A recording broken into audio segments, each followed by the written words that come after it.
Hello dear student, how are you? Today I will discuss about the acids. Yeah, we can say today I will discuss about the properties of acids. तो बच्चों आज शुरुआत करते हैं हम acids की properties की। मैंने 2 लेक्चर्स पे अपलोड कर दिए ऑलरेडी। फर्स्ट लेक्चर था मेरा व्हाट इज एसिड और एसिड क्या होते हैं और एसिड को कैसे पहचानते हैं। ये मैं 2 लेक्चर ऑलरेडी डाल चुका हूं और सेकंड लेक्चर में मैंने आपको ये बताया था कि एसिड्स को प्रिपेयर कैसे किया जाता है, how can prepare of the acids. तो आपने अगर वो लेक्चर नहीं देखे हो तो पहले आप डिस्क्रिप्शन में जाना, वो पार्ट 1 पार्ट 2 आपको मिल जाएंगे, तो दोनों वीडियोस को आप देख सकते हो। ये क्लास जो मैं आपको पढ़ा रहा हूं ये सीबीएसई, आईसीएसई एंड किसी भी अदर स्टेट बोर्ड से आप कोई भी स्टेट बोर्ड का एग्जाम दे रहे हो आप 10th क्लास के लिए, ये स्पेशल 10th क्लास के लिए चैप्टर नंबर 2 मेरा चैप्टर चल रहा है एसिड, बेस एंड साल्ट। ये चैप्टर चल रहा है बेटा। आप 11th में हो या 12th में हो तो भी आप देख सकते हो। आई नो वेरी वेल कि आपको ये चैप्टर आता होगा, बट कुछ चीजें मैं इतना एक्स्ट्रा या डीपली पढ़ाता हूं वो शायद आपको नहीं आती हो। कोई प्रॉब्लम नहीं है, अगर आप देखोगे तो आपको बहुत सारी चीजें आपको जानने के लिए मिलेंगी। तो बच्चों हमने 2 लेक्चर पढ़ लिए। आज थर्ड लेक्चर है हमारा प्रॉपर्टीज ऑफ एसिड, यानी एसिड की प्रॉपर्टीज क्या होती है। तो चलो बात करते हैं प्रॉपर्टीज ऑफ एसिड। ठीक है बेटा, चलो फर्स्ट प्रॉपर्टी पढ़ाएंगे बेटा हम मेटल रिएक्ट विद एसिड। यानी फर्स्ट अगर प्रॉपर्टी की बात करूंगा तो जो एसिड होते हैं, acid react with metals, it means अगर कोई एसिड किसी मेटल के साथ रिएक्शन करता है तो कैसी प्रॉपर्टी शो करता है। तो बेटा मैं आप लोगों को एक बात बताना चाहता हूं, ये प्रॉपर्टी बहुत इंपॉर्टेंट है। It is really very important and very interesting for any examination. देखिए मैं आप लोगों को ऐसे इस तरीके से नहीं पढ़ा रहा कि केवल आप बोर्ड एग्जाम देके आपको पास होना है, अच्छे मार्क्स गेन करने केवल। बेटा मैं आप लोगों को पढ़ा रहा हूं कि आप in future you will face on JEE advance या किसी भी कंपटीशन लेवल का कोई एग्जाम देते हो आप, तो वहां तक पहुंचने के लिए आपको पूरा बेस क्लियर करके अभी से मैं चल रहा हूं। ये अगर चाहूं तो मैं 3-4 लेक्चर में पूरा चैप्टर खत्म कर सकता हूं, बट मैं आपको 7 से 8 वीडियो दूंगा, 7 to 8 वीडियो मैं आपको प्रोवाइड कराऊंगा, क्योंकि मैं सारी डीप जानकारी आपको दूंगा। 3 वीडियो पहले एसिड की है, 3 वीडियो बेस पे होंगी और 2 वीडियो साल्ट पे होंगी, और न्यूमेरिकल भी सारे कराऊंगा जितने भी इसके चैप्टर के अंदर है। ठीक है ना। तो पहला प्रॉपर्टी है एसिड रिएक्ट विद मेटल्स, यानी मेटल के साथ रिएक्शन करता है कोई भी एसिड, तो क्या प्रॉपर्टी शो करता है। देखो इसके लिए डायरेक्ट मैं आपको अगर रिएक्शन करके दिखाता हूं तो आपकी समझ में नहीं आएगा। आप लोगों को एक चीज बताता हूं मैं, आपने अगर आप 11th में 12th में आ गए हो तो आपको एक बात पता होगी, और नहीं भी पता हो तो मैं तुम्हें बता रहा हूं। एक हमारी केमिस्ट्री के अंदर एक इलेक्ट्रोकेमिकल सीरीज होती है। क्या होती है? Electrochemical series, electrochemical series. बेटा ये इलेक्ट्रोकेमिकल सीरीज एक्सपेरिमेंटल, यानी एक्सपेरिमेंट से आई ये सीरीज। एक्सपेरिमेंट से ये देखा गया है कि कौन सा मेटल किस नंबर पे आता है। तो अभी थोड़ा सा 2 मिनट रुक जाइए, अभी आपको सारी चीजें पता चल जाएंगी। ठीक है ना। तो एक सीरीज बनाई गई थी। सीरीज क्या है मैं आपको बता रहा हूं। पहले लिथियम, फिर कैल्शियम, फिर बेरियम, अगला है स्ट्रोंशियम, फिर है पोटेशियम, ली का बाद सर Ca कैल्शियम। देखा ध्यान से देखना, lithium, potassium, barium, strontium, calcium, फिर है sodium, lithium, potassium, barium, strontium, calcium, और अगला है सोडियम, अगला है मैग्नीशियम। ये टेबल ऐसे चल रही है, देखो ठीक है, आगे बढ़ती हुई एरोकनेशन। अब यहां जगह नहीं है तो मैं यहां आ गया। मैग्नीशियम के बाद आता है एल्यूमिनियम, एल्यूमिनियम के बाद आता है Mn मैग्नीज, और मैग्नीज के बाद आता है जिंक Zn, और Zn के बाद आता है बेटा क्रोमियम, और क्रोमियम के बाद आता है Fe आयरन। ये सीरीज यहां खत्म होने के बाद फिर यहां से शुरू हो जाती है, ऐसे चलती है। ठीक है। Fe के बाद आता है बेटा कैडमियम Cd, और Cd के बाद आता है कोबाल्ट, और कोबाल्ट के बाद आता है निकिल, और निकिल के बाद आता है लिक्विड कण को नहीं Sn नहीं सुने पब्लिक Pb। तो ध्यान से देखिएगा, ये टेबल यहां से स्टार्ट हुई, ये हमारा स्टार्टिंग पॉइंट है, ये स्टार्टिंग पॉइंट है। अभी हम ऐसे ऐसे आगे बढ़े, फिर दोबारा से स्टार्टिंग पे आगे, फिर ऐसे आगे बढ़े, फिर दोबारा यहां आ जाएंगे, फिर आगे ऐसे आते जाएंगे। अभी टेबल खत्म नहीं हुई, आगे देखते हैं। नहीं सुने पब्लिक, ठीक है ना, यहां की टेबल हो गई यहां पे। इसके बाद में आता है हाइड्रोजन H, हाइड्रोजन के बाद आता है कॉपर Cu, और Cu के बाद आता है, अगर बात करूं तो Cu के बाद आता है Hg, और Hg के बाद आता है Ag, और Ag के बाद आता है Pt, और Pt के बाद आता है लास्ट में अगर बात करूं Au गोल्ड। ये टेबल ऐसे चल रही है, ऐसे ऐसे गोल्ड पे आके खत्म हो जाती है। ये इलेक्ट्रोकेमिकल सीरीज है। इट मींस ये वो मेटल है जो किसी भी एसिड से रिएक्ट कर सकते हैं या नहीं कर सकते हैं, वो एक टेबल बताती है हमें। अभी समझ में नहीं आया हो, दोबारा समझिएगा। ये सीरीज एक्सपेरिमेंटल यानी प्रयोग किया साइंटिस्टों ने, एक टेबल बना के दी हमें, जो ये बताती है कि कौन सा मेटल एसिड के साथ रिएक्ट करेगा या नहीं करेगा। ये स्टार्टिंग से यहां चलती है, यानी मैं कहूं तो 1 नंबर पे ये, 2 नंबर पे ये, ऐसे सीरीज चलती है, और बीच में रखा है हाइड्रोजन। बात ध्यान से सुनना, हाइड्रोजन हमारा ये बहुत मेन पॉइंट है, ये आपको याद रखना है। हाइड्रोजन से पहले पहले जितने भी मेटल आ रहे हैं, हाइड्रोजन से पहले पहले जितने भी मेटल आ रहे हैं, वो सब एसिड के साथ रिएक्शन करेंगे। बात समझ में आ रही है? हाइड्रोजन से पहले जितने भी मेटल आ रहे हैं, वो एसिड के साथ रिएक्शन करेंगे और हाइड्रोजन गैस देंगे। लेकिन हाइड्रोजन के बाद जो आपको 4 से 5 एलिमेंट दिख रहे हैं आपको, ये एसिड के साथ कोई रिएक्शन नहीं करते और ना ही हाइड्रोजन गैस रिलीज करते हैं। बात समझ में आ गई? ये सीरीज आपको याद रखनी है, और नहीं याद हो तो मैं आपको बताता हूं। Lithium, potassium, barium, strontium, calcium, sodium, magnesium, aluminium, manganese, zinc, chromium, iron, cadmium, cobalt, nickel, tin, S N को बोलते हैं टिन, पीबी, लेड, एच और हाइड्रोजन। हाइड्रोजन को आपको मेन बीच में रखना है, ये आपका मिडिल पॉइंट है, आपको याद रखना है। इससे ऊपर वाले मेटल ही काम के बाद नीचे वाले काम करेंगे। हाइड्रोजन में आता है कॉपर, कॉपर के बाद Hd यानी मरकरी, Hg के बाद Ag यानी सिल्वर, चांदी जिसे बोलते हैं, Pt प्लेटिनम, और लास्ट में आता है गोल्ड Au। तो बेटा अगर आपको याद ना हो तो मैं इसके लिए एक आपको ट्रिक बताता हूं। ट्रिक देखो, ट्रिक क्या है, यहां लिख देता हूं ट्रिक में। इसके लिए ट्रिक है बेटा, देखिए ट्रिक, इसे याद करने के लिए मैंने ट्रिक बनाई है। लीकवा सर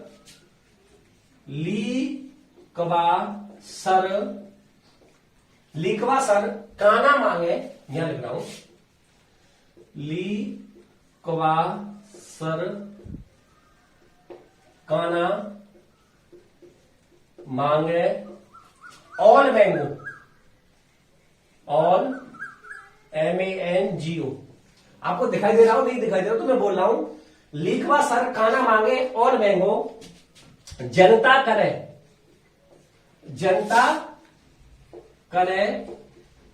फीकड़ को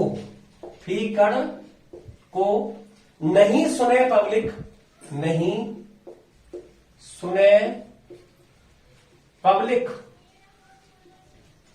और लास्ट में हो गए हा हा हा हा हा हा हा, और लास्ट में आएगा बेटा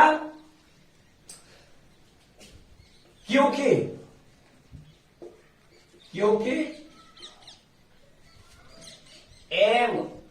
MSP, क्योंकि MSP जी। ये ट्रिक है बेटा, ध्यान सुनना। ये ट्रिक इजीली ही केवल समझाने के लिए, ये कोई इंडिविजुअल ट्रिक नहीं है, आप अपने हिसाब से भी याद कर सकते हो, लेकिन मैंने अपने हिसाब से ऐसे याद किया। कैसे देखो, ट्रिक क्या है, पहले तो आप ये एलिमेंट लिख लीजिए सारे, ये एलिमेंट आपको लिख लेने सारे, ठीक है ना, ये वाले लास्ट में है, इसके बाद Pt के बाद Au, ये लास्ट में आता है बिल्कुल। और हाइड्रोजन से जितने भी पहले पहले आ रहे हैं वो सब आपको याद रखने, क्योंकि यही वो मेटल होंगे जो एसिड के साथ रिएक्शन करेंगे। अब तो याद कराता हूं मैं कैसे। Li स्टार्टिंग पॉइंट कहां से, Li से, Li ली4, पहले एक बार पढ़ लो, लीकवा सर काना मांगे ऑल मैंगो। एक लीकवा नाम के टीचर थे, सर थे, लिखवा सर वो कह रहे थे कि मेरे कान्हा जी, मेरे घर में कृष्ण कन्हैया, वो सभी मैंगो यानी आमों को खाना चाहते हैं, लेकिन जनता नहीं मान रही कि नहीं हम नहीं देंगे, और हंस रही है उनके ऊपर। ऐसे याद रखना है। तो क्या है ट्रिक, देखो ध्यान से लिख लेना आप लोग इसे। लिखवा सर कान्हा मांगे और मैंगो, जनता करे फीकड़ को। एक भाषा होती है फीकड़ को, फीकड़ को हम नहीं देंगे। नहीं सुने पब्लिक, और क्या कर रही है वो, हा हा हंस रही है। क्योंकि एमएसपीजी, इसकी भी बात में बताऊंगा क्या चक्कर है। तो ली फॉर लिथियम, का फॉर पोटेशियम, बा फॉर बेरिलियम, सर फॉर स्टेंसियम, काना फॉर कैल्शियम, मांगे काना कैल्शियम, ना फॉर सोडियम, काना मांगे for magnesium, all for aluminium, mango for manganese, Janata for zinc, करे फॉर क्रोमियम, फी कड़ को, फी माने फी माने आयरन, कड़ माने सीडी माने कैडमियम, को माने कोबाल्ट, जनता करे फी कड़ को। नहीं सुने पब्लिक, नहीं माने निकिल, एसएन सुने माने टिन, पीबी पब्लिक, नहीं सुने पब्लिक, हा हा हा हा का मतलब है हाइड्रोजन से। क्योंकि हंसने से पहले पहले जितनी भी चीजें आ रही हैं वो सब एसिड के साथ रिएक्शन करेंगी और हाइड्रोजन देंगी। और उसके बाद आ रहा सीयू, क्योंकि सीयू के लिए मैंने लगाया क्योंकि, HG यानी मरकरी के लिए एम लगाया मैंने, MSPG लास्ट में आएगा MSPG, mercury AG silver, S P for platinum, G for gold, AU symbol होता है AU, गोल्ड को G से लिखते हैं हम। तो इस तरह की हो गई जनता, लिखवा सर कान्हा मांगे और मैंगो, जनता करे फीकड़ को, नहीं सुने पब्लिक, हा हा हा हंसने लग रही है वो, क्योंकि MSPG है उसकी कोई अधिकारी है, इसलिए वो डर नहीं रहे। उनके घर में कोई MSPG कोई अधिकारी है, इसकी वजह से वो डर नहीं रहे। और जो टीचर है उनके, जो लिखवा सर है, उन्हें मैंगो देने के लिए तैयार नहीं हो रहे। ये आपको ट्रिक याद रखनी है। इस ट्रिक से हमें क्या पता चलता है कि हाइड्रोजन से, इस हाइड्रोजन से पहले पहले जितने भी है, देखो ये जो मैटर है सारे, ये सब हाइड्रोजन के साथ रिएक्शन करेंगे और क्या देंगे, सॉरी ये सब एसिड के साथ रिएक्शन करेंगे और क्या देंगे, हमें हाइड्रोजन गैस देंगे। बात समझ में आ गई? एक बार इसका स्क्रीनशॉट ले लो ध्यान से। लिखवा सर कान्हा मांगे और मैंगो, जनता करे फीकड़ को, नहीं सुने पब्लिक, हा हा हा, क्योंकि उनके घर में कौन है, MSPG, M for mercury, S for silver, P for platinum, G for gold. ये सारे कैसे मेटल हैं, साथ में ये सारे मेटल कैसे हैं, ये कभी भी एसिड के साथ रिएक्शन करके हाइड्रोजन नहीं देंगे। इसकी शॉट ले लो, ठीक है। अब बेटा रिएक्शन करते हैं, ठीक है। चलो, तो हमने फर्स्ट प्रॉपर्टी पढ़ी है रिएक्शन विद मेटल। चलो, तो पहला देख लेते हैं हम। जैसे मान लो मैंने ले लिया सोडियम, रिएक्शन करेगा जो हाइड्रोजन ऊपर आ रहा है। कोई हमने ले लिया जैसे HCl ले लिया मैंने, रिएक्शन करेगा, हाइड्रोजन गैस रिलीज करेगा, प्लस क्या निकल जाएगा, NaCl यहां से क्या रहेगा, फॉर्म हो जाएगा। आपको एक चीज याद रखनी, ये जो एसिड लेंगे हम, ये सारे डाइल्यूट होंगे। डाइल्यूट, ये डाइल्यूट क्या होता है भाई, अभी 10th में होगा, आपको शायद नहीं पता होगा। चाहे तो एसिड हो चाहे वो बेस हो, दो तरीके के होते हैं, एक तो होता है डाइल्यूट, एक होता है कंसंट्रेट। कंसंट्रेट इसका मतलब क्या, डाइल्यूट का मतलब होता है बहुत पतला। पतला का मतलब जैसे मान लो मैं 1 लीटर पानी लूं, उसमें केवल 100 ग्राम चीनी डालूं, तो बहुत पतला शरबत बनेगा, बहुत पतला, बहुत मीठा नहीं होगा। लेकिन फिर मैंने 1 लीटर शरबत पानी लिया, उसके अंदर आधा किलो चीनी, 500 ग्राम चीनी डाली, तो बहुत गाढ़ा हो जाएगा वो। तो जो पतली जो सोल्यूशन होता है पतला, और जो गाढ़ा होता है उससे होते हैं कंसंट्रेट। बात समझ में आ गई? ये वैसे अभी बहुत सारी चीजें आपकी समझ में आएंगी, ये सॉल्यूट पर डिपेंड होती हैं। अगर आप सॉल्यूशन चैप्टर पढ़ोगे तो वहां समझ में आएगी।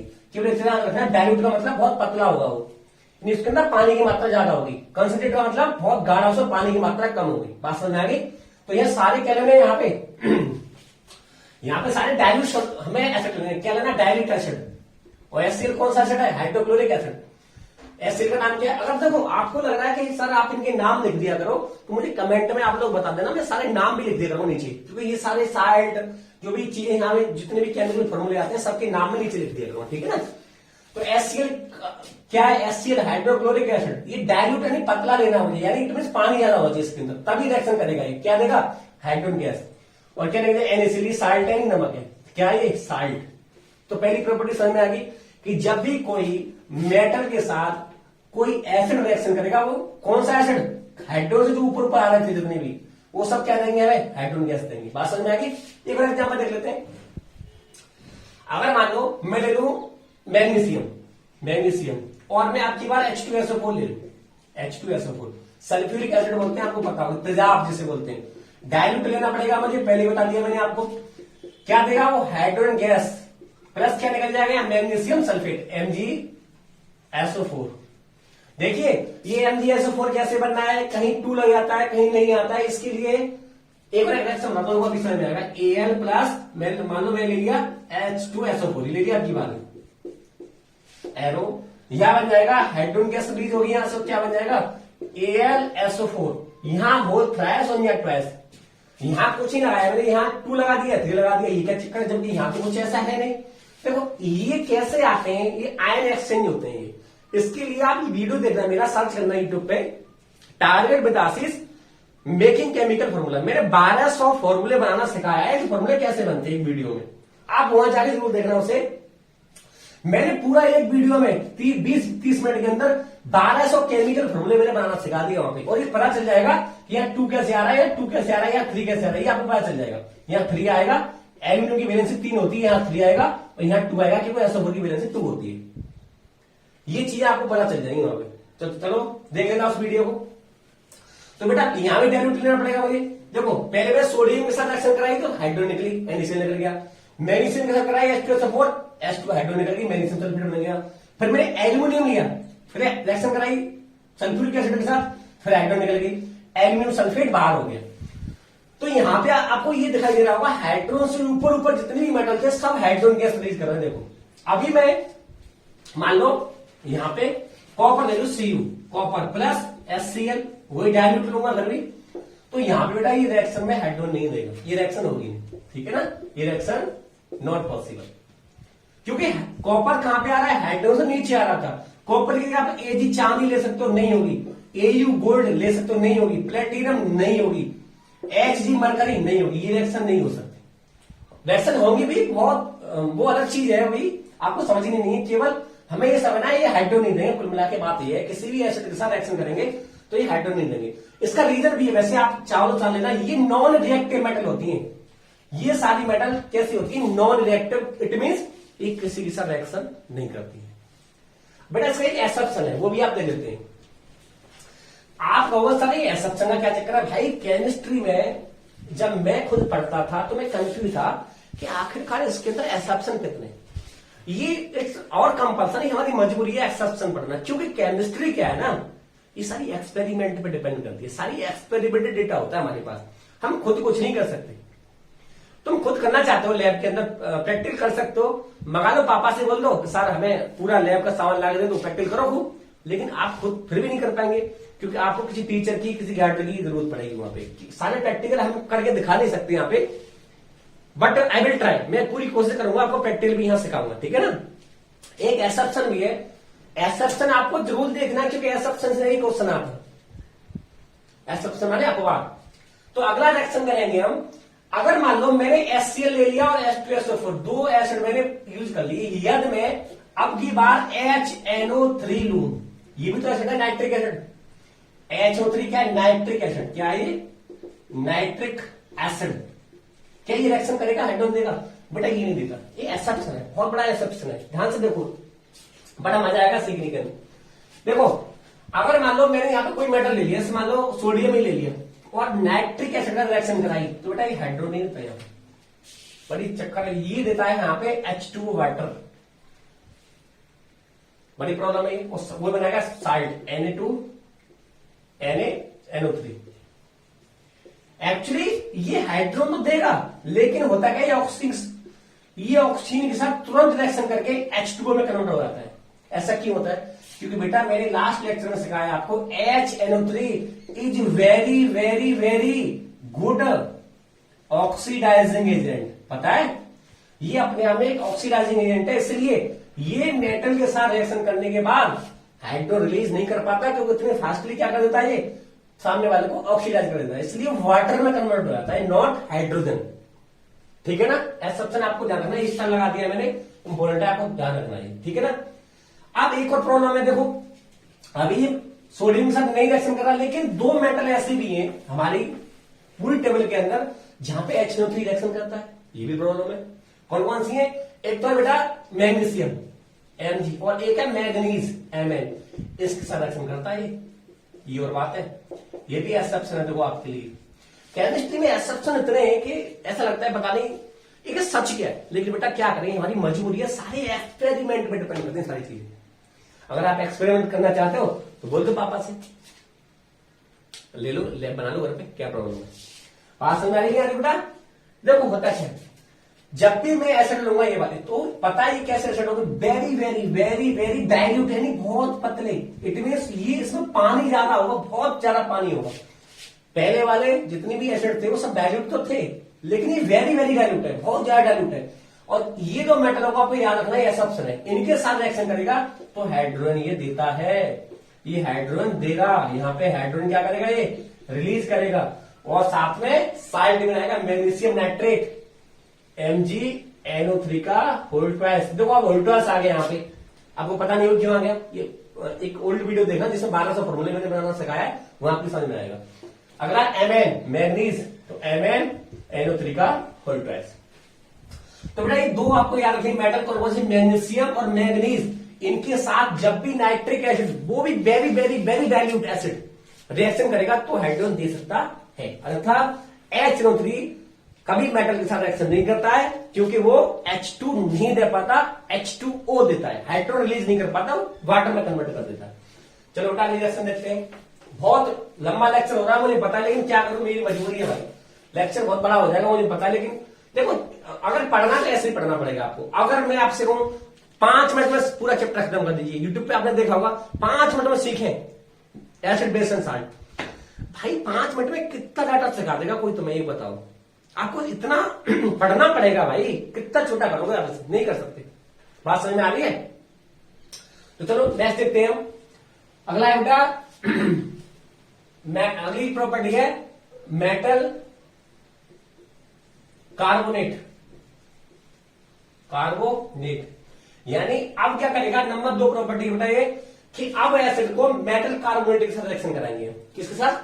मेटल कार्बोनेट के साथ।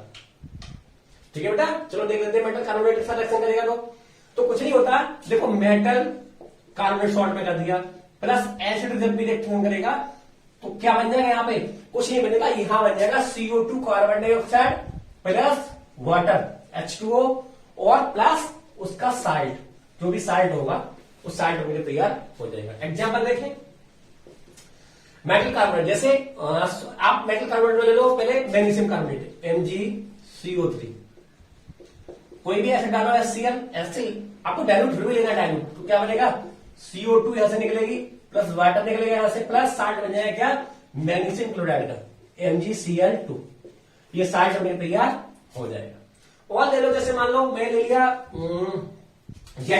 ZnCO3 जिंक कार्बोनेट, अल्फर H2SO4 ले लो, ये डाइल्यूट होंगे बेटा, ये भी फिर क्या होंगे, कैसे होंगे, डाइल्यूट, कंसंट्रेट के साथ रिएक्शन नहीं करता है, फिर भी CO2 निकलेगी, H2 निकलेगा प्लस साल्ट बन जाएगा zinc sulphate ZnSO4।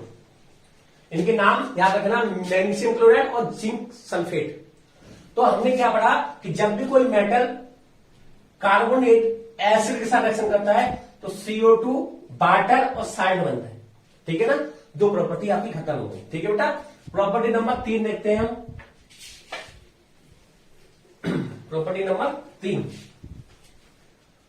Property number 3 है मेटल सल्फाइड के साथ रिएक्शन करेगा। ये मेटल सल्फाइड,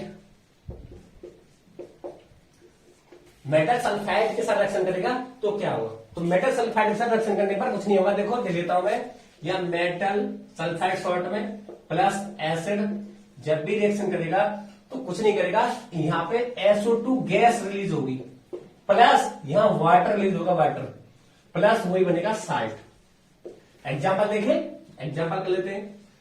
मेटल सल्फाइड यानी सोडियम सल्फाइड ले लो, सोडियम सल्फाइड ले लो, sodium sulphide, sodium sulphide reaction कर लेगा, मान लो ये HCl से बन के जाएगा, डायरेक्ट वैल्यू बन जाएगा SO2, मैंने बताया सल्फर डाइऑक्साइड गैस होती है, यहां से रिलीज हो जाएगी, प्लस वाटर निकलेगा, प्लस साल्ट कौन सा बन जाएगा, NaCl का साल्ट बन जाएगा, NaCl।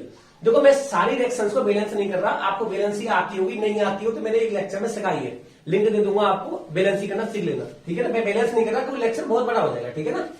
और ले लेते हैं एग्जाम्पल, जैसे मैंने ले लिया ZnSO3 जिंक सल्फाइड, अगर मैं H2SO4 के साथ रिएक्शन कर देता हूं सल्फ्यूरिक एसिड के साथ तो क्या बन जाएगा, वही बनेगा SO2 पहले तो, प्लस क्या निकलेगा H2O, प्लस इसका साल्ट बन जाएगा जिंक सल्फेट यानी ZnSO4 जिंक सल्फेट बनेगा। तो हमने पढ़ लिया मेटल सल्फाइड के साथ रिएक्शन करेगा कोई भी एसिड तो क्या बनेगा, सल्फर डाइऑक्साइड, वाटर और साल्ट। प्रॉपर्टी समझ में आ गई होगी, चलो ठीक है, स्क्रीनशॉट ले लेते आओ तो इसका।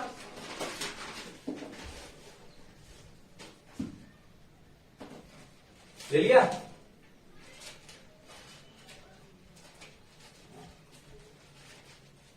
ठीक है।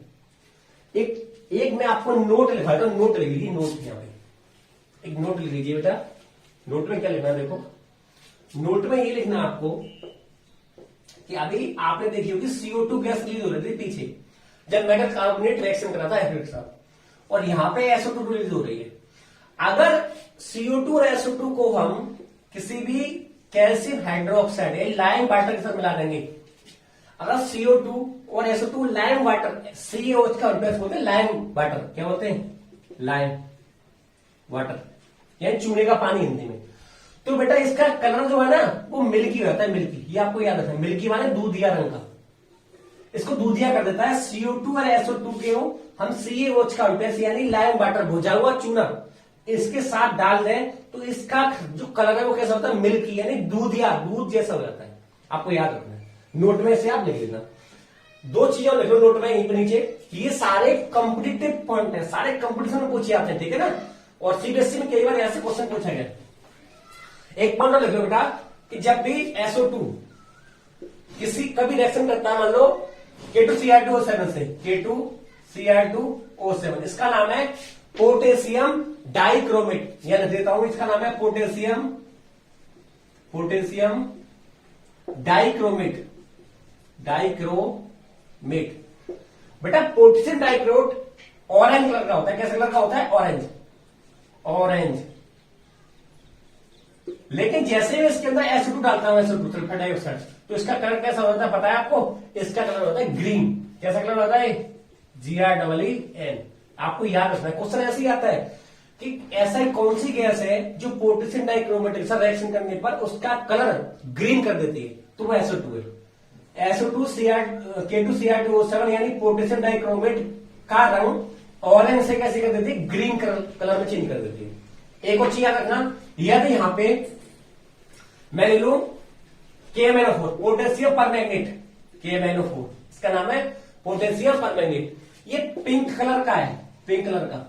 जैसे ही मैं SO2 डालूंगा इसके अंदर तो पता है कैसा हो जाएगा, ये कलरलेस हो जाता है, पिंक कलर ही खत्म हो जाता है, कलरलेस कर देती है, क्या कर देती है, कलरलेस, इसका रंग खत्म कर देती है, क्या, सल्फर डाइऑक्साइड। ये नोट में लिख लेना क्योंकि ये चीज है आपको बहुत काम में आएगी आगे चल के। चलो भाई दो प्रॉपर्टी और है बेटा, इसकी दो प्रॉपर्टी खत्म कर देते हैं, सोई एसिड खत्म हो जाएगा हमारा। अगली प्रॉपर्टी है मेटल सल्फाइड, मेटल सल्फाइड के साथ रिएक्शन, प्रॉपर्टी नंबर शायद 4 हो गई, मेटल सल्फाइड के साथ रिएक्शन करेंगे, मेटल सल्फाइड के साथ रिएक्शन।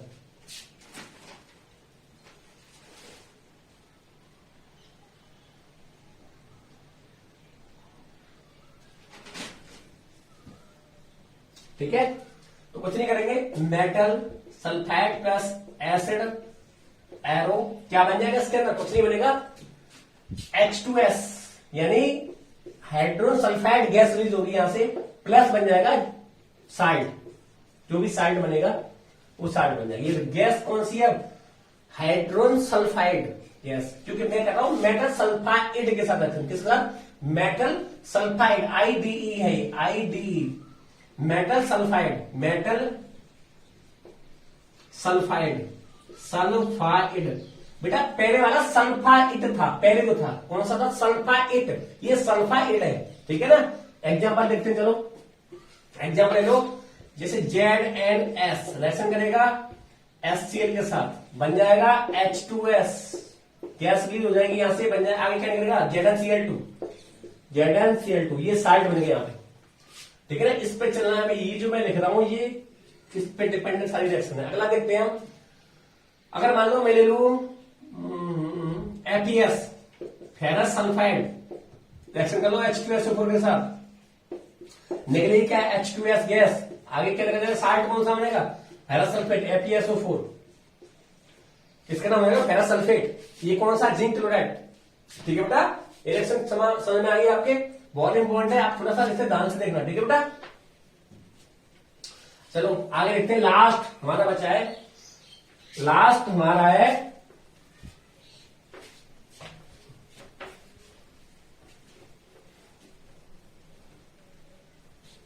एक चीज आगे जो H2S था ना, भी जो गैस रिलीज हो रही थी, इसके अंदर सारे NDAC स्मेल आती है, रोटिंग एक्स यानी सारे NDAC स्मेल आती है, आप नोट में लिख लेना। H2S के अंदर रोटिंग एग जैसी स्मेल आती है, इसके अंदर सड़े हुए NDAC H2S के अंदर, ये नोट में डालेना आप चाहो, ठीक है ना। एक और चीज बताओ, H2SO का ये क्या, एक इंडिकेटर भी है, कैसा ये इंडिकेटर की तरह काम भी करता है। इंडिकेटर की तरह काम कैसे करता है पता है आपको, अगर मैं लेड एसिटेट ले लू, lead acetate LEAD, lead acetate, तो लेड एसिटेट का जो कलर है ना, कलर उसका कलर को डार्क यानी ब्लैक कर देता है, ये कलर इसके अंदर डालूंगा मैं H2S को, लेड एसिटेट के अंदर डालूंगा, उसको कलर ब्लैक कर देता है, इसलिए एक इंडिकेटर के रूप में भी काम करता है, आपको याद रखना है, ठीक है बेटा। लास्ट रिएक्शन बची है इस चैप्टर की, इसकी सॉरी एसिड के ऊपर एक रिएक्शन हो रही है केवल, ये रिएक्शन बहुत इंपोर्टेंट है और ये रिएक्शन आपकी हमेशा काम में आएगी। इस रिएक्शन का नाम है reaction number 5, neutralisation reaction, neutralisation reaction, यानी हिंदी में कहते हैं उदासीन रिएक्शन, उदासीन का न्यूट्रल रिएक्शन बोल सकते हैं आप, कुछ नहीं होता। इसमें क्या है, जब भी कोई एसिड किसी बेस के साथ रिएक्शन करेगा तो साल्ट बनेगा प्लस वाटर निकलेगा H2, ये फिक्स है। जब भी किसी एसिड को बेस के साथ रिएक्ट करते हैं तो साल्ट बनता है और वाटर निकलता है। इट मींस क्या है, ये एसिड बेस से रिएक्शन करने पर अपने आप को न्यूट्रलाइज कर लेता है, इसलिए इसका नाम पड़ा था न्यूट्रलाइजेशन रिएक्शन। थोड़ी सी बात और करूंगा मैं, रुक जाइए। इसका एग्जांपल देखते हैं, जैसे मान लो मैंने लिया एसिड HCl, बेस ले लिया मैंने NaOH, एरो क्या बन जाएगा ये NaCl, साल्ट प्लस वाटर यहां से रिलीज हो जाएगा। मैं रिएक्शन कोई भी बैलेंस नहीं कर रहा, आप लोग इसे देख लेना, ठीक है ना। अच्छा देखो, बेस होते हैं, मेटल ऑक्साइड भी बेस होते हैं, मेटल के ऑक्साइड मैं लिख देता हूं, नोट में लिख देना ऐसे, नोट में जब भी कोई मेटल ऑक्साइड होगा, मेटल ऑक्साइड और एक होगा यहां पे मेटल हाइड्रोक्साइड, मेटल हाइड्रोक्साइड, बेटा दोनों ही बेस होते हैं, ना रखना, दोनों ही बेस होते हैं, भी कराऊंगा नीचे, दोनों ही बेस होते हैं। तो ये मेटल हाइड्रोक्साइड था, नोट में मैंने लिखवाया, या तो मेटल का कोई ऑक्साइड हो या मेटल का कोई हाइड्रोक्साइड हो, ये तो ऑक्साइड हाइड्रोक्साइड हो गया, अभी ऑक्साइड भी लेंगे तब भी ये रिएक्शन होगी इसे, क्योंकि दोनों क्या होते हैं, बेस होते हैं, मेटल के ऑक्साइड और मेटल के हाइड्रोक्साइड दोनों ही बेस कहलाते हैं, ठीक है। एग्जाम्पल ले लो, जैसे मान लो मैं ले लिया H2SO4, अब मेटल का ऑक्साइड ले लो, क्योंकि हमने अभी क्या लिया था, हाइड्रोक्साइड लिया था, जैसे जिंक ऑक्साइड ले लो, ZnO, ये मेटल का ऑक्साइड है तब भी बेस की तरह काम कर रहा है। कोई भी मेटल का ऑक्साइड बेस होता है और मेटल का हाइड्रोक्साइड भी बेस होता है, लेकिन नॉन मेटल का ऑक्साइड और हाइड्रोक्साइड हमेशा एसिड की तरह काम करते हैं, ठीक है ना। तो क्या हो जाएगा ये, तो यहां पे क्या निकलेगा मेरे पास साल्ट, तो ZnSO4 बन जाएगा, यहाँ पे ZnSO4 प्लस वाटर यहां से रिलीज हो जाएगा। तो ये रिएक्शन समझ में आ गई होंगी आपकी। ये सारी रिएक्शन कौन सी, न्यूट्रलाइजेशन रिएक्शन है, यानी न्यूट्रल रिएक्शन है, क्योंकि जब भी कोई एसिड और बेस से मिलता है तो न्यूट्रलाइज कर देता है सामने वाले को। तो मैं एक चीज सिखाता हूं, देखो यहाँ पे आपने देखा होगा बी, देखिए मधुमक्खी, अगर वो हमारे ब्लड में हमें काटती है यहाँ पे, तो वो जो मधुमक्खी होती है उसके डंक होता है, उसके अंदर एसिड होता है, क्या होता है, एसिड, जिसका नाम है फॉर्मिक एसिड, जिसका फॉर्मूला होता है HCOOH। ये एसिड हो गया, इसकी वैल्यू मैंने आपको सिखाई थी, ये क्या होती है, लेस देन पीएच वैल्यू 7 होती है, 7 से कम होती है, आपको पता है, मैंने लास्ट लेक्चर में सिखाया था। मधुमक्खी के अंदर ये वाला एसिड होता है, मधुमक्खी है, चींटी, चींटा, ये और आपने बिच्छू देखा, स्कॉर्पियन, इसके अंदर सारे सब जितने भी एनिमल्स में आपको बता रहा हूं, बिच्छू, मधुमक्खी, चींटी, चींटा, उसके अंदर सबके अंदर फॉर्मिक एसिड होता है। इसका फॉर्मूला ये रहा, फॉर्मिक एसिड। क्या होता है फॉर्मिक एसिड? HCOOH। मैंने आपको क्या बताया, इसकी वैल्यू 7 से कम होती है। बेटा ये हमें जब भी काटती है चींटी, चींटा, बिच्छू, बहुत दर्द होता है। दर्द क्यों होता है? क्योंकि हमारे ब्लड की जो पीएच वैल्यू है, हमारे ब्लड की जो पीएच वैल्यू है, ह्यूमन ब्लड की पीएच वैल्यू वो 7.4 होती है। इट मीन ये 7 से ज्यादा हो गई, नहीं हो गई, तो 7 से ज्यादा वाले क्या कहलाते हैं? बेस कहलाते हैं। तो मैंने वही बताया 7 से ज्यादा वाला बेस। तो यहां पे क्या है, हमारी बॉडी क्या है? बेस है। और मधुमक्खी ने क्या किया? ऐसे छोड़ा हमारी बॉडी के अंदर। तो आपने देखा होगा हमारी बॉडी में बहुत ज्यादा पेन होता है, और वो पेन कब तक होता है? एक टाइम ऐसा आता है पेन ऑटोमेटिक बंद हो जाता है और उस जगह पर स्वेलिंग आ जाती है। क्यों आती है? क्योंकि जब तक दोनों की कंसंट्रेशन थी, दोनों के अंदर ताकत थी, वो दोनों लड़े आपस में। कौन कौन लड़े? इधर से तो लड़ा हमारा ब्लड, इधर से लड़ा मधुमक्खी का जो फॉर्मिक एसिड है वो। और एक कंडीशन कैसी है कि दोनों ही क्या हो गए? न्यूट्रल हो गए। क्या हो गए? दोनों ही न्यूट्रल हो गए, और दर्द होना बंद हो गया और उस जगह पर स्वेलिंग आ गई। तो उसे भी न्यूट्रलाइजेशन रिएक्शन बोलते हैं। तो बेटा आपको अच्छा लगा होगा आज की वीडियो देख के। और नेक्स्ट हम पढ़ेंगे बेस के बारे में। अब एसिड सारे खत्म हो गए, एसिड 3 लेक्चर में फिनिश। अगला लेक्चर होगा बेस का। शायद मैं उम्मीद करता हूं आपको बहुत अच्छे से समझ में आ रहा होगा, क्योंकि मैं सारा डीप पढ़ा रहा हूं, बहुत डीप। आपको थोड़ा सा लगेगा कि हमें टाइम बर्बाद हो रहा है या वीडियो बहुत लेंथी, लेकिन आप एक बार पढ़ लोगे तो मैं गारंटी ले रहा हूं आप लोगों से, 100% गारंटी ले रहा हूं कि आपको अच्छे मार्क्स तो आने ही आने हो, तो अच्छे मार्क्स तो, लेकिन आपको डीप नॉलेज बहुत होगी। ठीक है, तब तक के लिए नेक्स्ट बात करते हैं अगले लेक्चर में। Thank you, good bye.